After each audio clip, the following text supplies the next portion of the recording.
Bonjour à tous. Vous écoutez le podcast Mon cancer, ma fille et moi.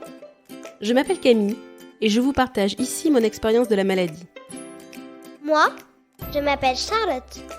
Je suis sa fille et je vais vous raconter ce que j'ai compris sur le cancer de ma maman et comment je l'ai vécu. Je m'appelle Sébastien, je vous parle en tant que mari et père. Je vous confie mon point de vue en tant que personne qui partage la vie de quelqu'un touché par la maladie. Ensemble, on a décidé de lancer ce podcast pour partager nos expériences croisées de la maladie, notre quotidien, nos conseils, nos difficultés. Parce qu'une maladie telle qu'un cancer, ça bouleverse la vie d'un malade, oui, mais ça bouleverse aussi la vie de toute sa famille. Même si je ne le voulais pas, j'ai embarqué malgré moi Charlotte et Sébastien dans cette histoire. Dans la première saison, on a parlé de nos premiers pas avec le cancer. Dans la seconde saison, on a parlé en détail de chimiothérapie. On vous retrouve à présent pour cette troisième saison qui est consacrée aux traitements autres que la chimiothérapie. On va parler de radiothérapie, d'hormonothérapie, de chirurgie et de thérapie ciblée. L'Herceptine. Vous êtes prêts ? Allez, c'est parti. Dans l'épisode d'aujourd'hui, nous allons vous parler de thérapie ciblée. Déjà, rien que le nom m'a posé problème rapidement. J'entendais parler d'immunothérapie, de thérapie ciblée, d'Herceptine. Et je lisais souvent le mot trastuzumab. Vous voyez, je n'arrive même pas à le dire. Mais lui, étrangement, personne ne le prononce. J'étais assez perdue. Très rapidement, j'ai finalement employé le mot Herceptine, car c'était le mot que j'entendais le plus souvent, le terme le plus utilisé par mon équipe médicale. Pour simplifier, je parlerai donc d'Herceptine pour la suite de cet épisode. Il faut déjà rappeler que c'est un traitement qui ne peut être administré qu'aux patients ayant un cancer HER2 positif. On peut aussi dire que les cellules surexpriment HER2 et on lit souvent HER2+++, avec 3 signes plus à la suite. Alors, comment savoir si notre cancer est HER2 positif ou non ? Vous le saurez après la biopsie, car c'est justement l'intérêt d'une biopsie, de connaître les caractéristiques de votre cancer pour savoir quel traitement utiliser. Et le statut HER2, ça fait partie des éléments importants qui vous sont communiqués au résultat de la biopsie. Tout comme le fait de savoir si votre cancer est hormonodépendant ou pas. Mais ça fera partie de notre épisode. Revenons à l'Herceptine. Ce que j'ai retenu, c'est que ce traitement n'est pas considéré totalement comme une immunothérapie, mais s'en rapproche fortement sur le fonctionnement. Pour résumer, HER2, c'est le nom d'une protéine qui est naturellement présente dans notre corps, à la surface des cellules, et qui a pour fonction d'aider les cellules à croître. Mais dans certains cas de cancer, son nombre augmente de manière anormale, et ça favorise aussi l'augmentation du nombre de cellules cancéreuses. L'Herceptine est donc un traitement ciblé anti-HER2. On parle aussi d'anticorps monoclonal. Son principe est de venir se fixer sur les cellules HER2, d'activer les cellules immunitaires pour détruire les cellules de la tumeur et de stopper la prolifération des cellules. Personnellement, j'ai eu beaucoup de mal à comprendre le principe. Dans ma tête, je m'imaginais ça un peu comme un jeu vidéo, avec plein de ballons qui défilent dans mon écran. Chaque ballon avait un nom, et ceux qui portaient le nom HER2 se multipliaient très vite. Alors avec mon viseur, j'éclatais le ballon HER2, il se dégonflait d'un coup, et tous les ballons qui lui étaient attachés aussi. Le but était de réussir à crever tous les ballons HER2 avant qu'ils ne remplissent mon écran de jeu. Encore une fois, c'est une vision très personnelle. L'autre point que j'ai très vite compris par contre, c'est que les traitements par Herceptine aident à diminuer le risque de récidive dans le futur. Et ça, je trouve que c'est hyper important quand même. Après avoir parlé de la théorie, parlons maintenant de la pratique. Il y a 2 solutions pour recevoir l'Herceptine. Soit en perfusion via son pack, soit en injection sous-cutanée. Pour ma part, j'ai commencé par l'avoir 2 fois en perfusion. Ça se passait en même temps que mes chimios de Taxol, j'enchaînais les 2 perfs sur la même séance. J'ai ensuite arrêté car ça me prenait 3 heures de perfusion, alors qu'une piqûre dans la cuisse ne me prend que 3 minutes à peine. Enfin, je vais nuancer. Comme je vous l'ai dit dans la saison précédente, les temps de perfusion en chimiothérapie étaient pour moi rallongés, car j'avais des petits soucis cardiaques. Le fait de cumuler la perfusion d'Herceptine rallongée à la perfusion de Taxol rallongée aussi, je passais la journée au service de chimio. Et surtout, ça a augmenté mes problèmes cardiaques. Nous sommes donc passés, à partir de la 3e Herceptine, à l'injection sous-cutanée. C'est beaucoup plus rapide, mais ça fait aussi davantage mal. Au final, quand on vous branche une perfusion pour une chimio, il n'y a pas de douleur physique. Le patch anesthésiant sur le porte-à-4 fait en sorte qu'on ne ressente rien, ou quasiment rien lorsqu'on nous pique. L'injection sous-cutanée, par contre, ça c'est une autre chose. Pour l'injection d'Herceptine, ça se passe comme pour une chimio, et c'est toutes les 3 semaines pour moi. On va au service de chimio, on se présente au même secrétariat, c'est la même équipe d'infirmières. La seule différence, c'est qu'au lieu d'être branché pour une perfusion de chimio, on nous fait une piqûre. Si le produit a déjà été commandé par l'oncologue, on attend moins de temps aussi. Il faut juste qu'ils aient de la place dans un box, parce que comme on me pique à la cuisse, il faut quand même que j'enlève mon pantalon et je ne vais pas me déshabiller devant tout le monde. Mais à partir des beaux jours, j'ai trouvé une astuce. Je venais en short ou en jupe, mais sans collant. Je le précisais au secrétariat en leur indiquant que j'acceptais de me faire piquer dans un salon. Parce que souvent il n'y a pas de box disponible, mais il reste de la place en salon. Ça me permettait donc de diminuer mon temps d'attente. Après l'installation donc, que ce soit en box ou en salon, l'infirmière prend mes constantes, comme pour une chimio. Et ensuite, elle procède à l'injection. Je déteste ça. J'ai l'impression de sentir chaque millilitre de produit passer de la seringue et venir se frayer une place sous ma peau. Et pourtant, de base, je ne crains pas particulièrement ni les vaccins, ni les prises de sang, aucune piqûre. Mais cette injection-là, je n'y pense pas d'une séance à l'autre. Sinon, sincèrement, j'arriverais pas à y retourner. Alors je souffle, beaucoup, pendant qu'on me pique. Je suis passée dans les mains de plusieurs infirmières. Certaines font peut-être un peu moins mal que d'autres, c'est comme pour tout. Mais honnêtement, ça ne change pas grand-chose. Il faut juste serrer les dents pendant quelques minutes. La seule différence que j'ai vraiment remarquée, c'est quand je suis sur un fauteuil semi-allongé et si du coup mes pieds ne touchent pas le sol. Là, la douleur est 10 fois plus intense. Depuis que je l'ai identifié, je fais bien attention et je demande à m'asseoir sur une chaise pour avoir les pieds bien au sol. Quitte à m'asseoir sur une chaise en bois à côté d'un fauteuil ultra moelleux, je m'en fiche. L'important, c'est que mes pieds touchent le sol. Quand l'injection est terminée, l'infirmière me met un petit pansement et c'est bon, je peux partir. Au début, il peut y avoir une surveillance d'une demi-heure, mais quand on en a déjà eu plusieurs, je crois qu'elle n'est plus obligatoire.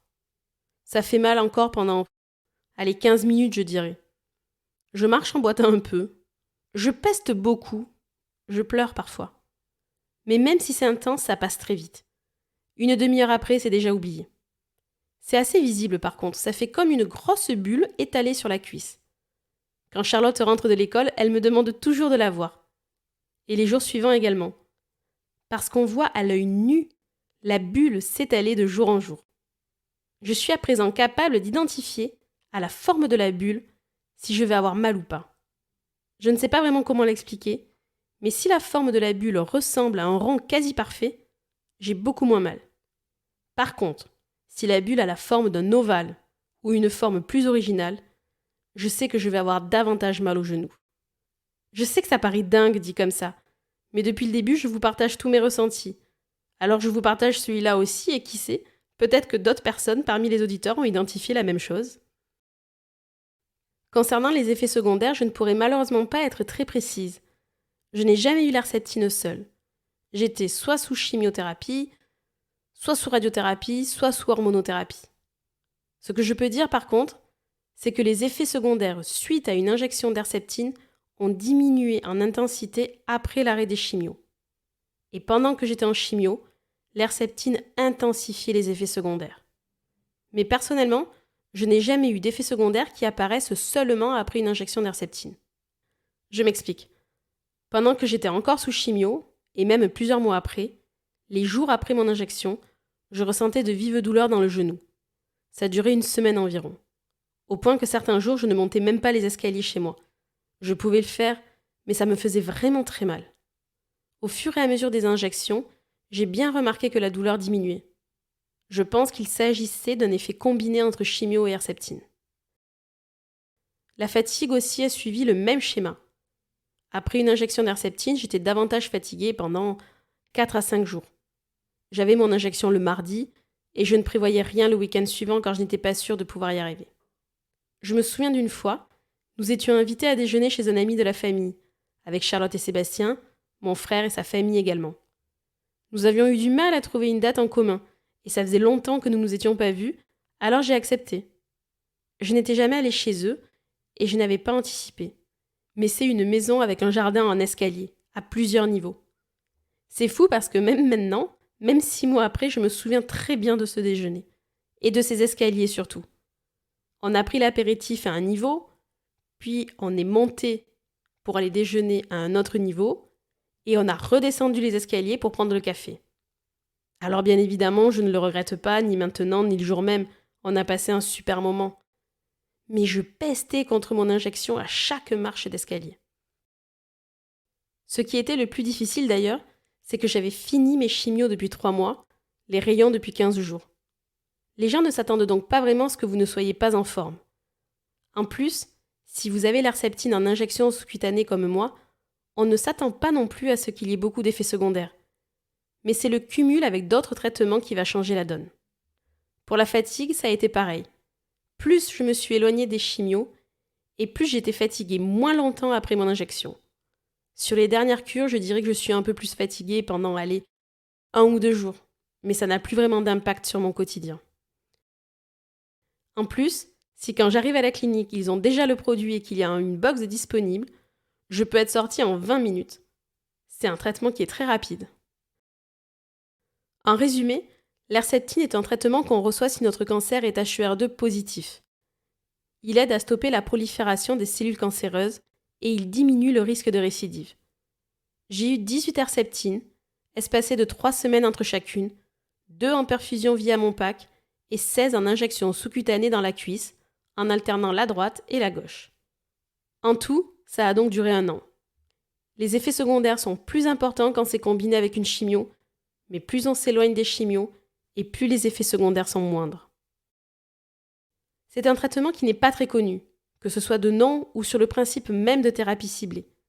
On commence à entendre davantage parler d'immunothérapie, mais si on n'est pas dans le circuit santé, les gens autour de vous ne sauront pas du tout de quoi vous parlez. En soi, c'est pas grave, ne soyez juste pas surpris. Dans le monde du cancer du sein, HER2, ça parle à tout le monde. Qu'on soit HER2 positif ou négatif, on connaît son statut. Et même si on ne connaît pas le fonctionnement en détail, on sait que ça a un impact sur les traitements. Mais pour les personnes qui vous entourent, ce n'est pas le cas. Un des points positifs de ce traitement, c'est qu'il est très facile de l'expliquer aux enfants. C'est sans doute le plus simple de tous d'ailleurs. On a expliqué à Charlotte que toutes les 3 semaines, j'avais une piqûre et que le produit allait aider mon corps à combattre le cancer. Charlotte savait ce qu'était une piqûre, merci au dessin animé Docteur la Peluche, et elle voyait la bulle sur ma cuisse. Ça n'a donc suscité aucune question chez elle. Et ça c'est top, ça faisait un peu de répit. D'ailleurs, je vais la laisser vous en parler. Alors Charlotte, est-ce que tu pourrais nous dire ce que c'est que l'Herceptine pour toi, s'il te plaît ? Alors, l'Herceptine, c'est un traitement contre le cancer. Ça aide ton corps à combattre la tumeur. C'est une piqûre qu'on te fait dans la cuisse toutes les 3 semaines. Un coup dans la droite, un coup dans la gauche. Ça fait comme une bulle sous la peau. Mais tu es pareil. Ça ne te change pas. C'est pas comme les chimios où tu es rentré très fatigué. Là, on peut vivre normalement. Parfois, quand je rentre de l'école, j'oublie même que tu es allé à la clinique. Et puis, ça aide à garder le cancer endormi. Il est chouette ce traitement. Merci. Oui, t'as raison. Moi aussi, je l'aime bien ce traitement quand même. Si vous avez des questions sur l'Herceptine, n'hésitez pas à me les poser. J'y répondrai avec plaisir et j'en ferai une compilation pour l'épisode final de la saison. La semaine prochaine, nous parlerons de la chirurgie des ganglions sentinelles.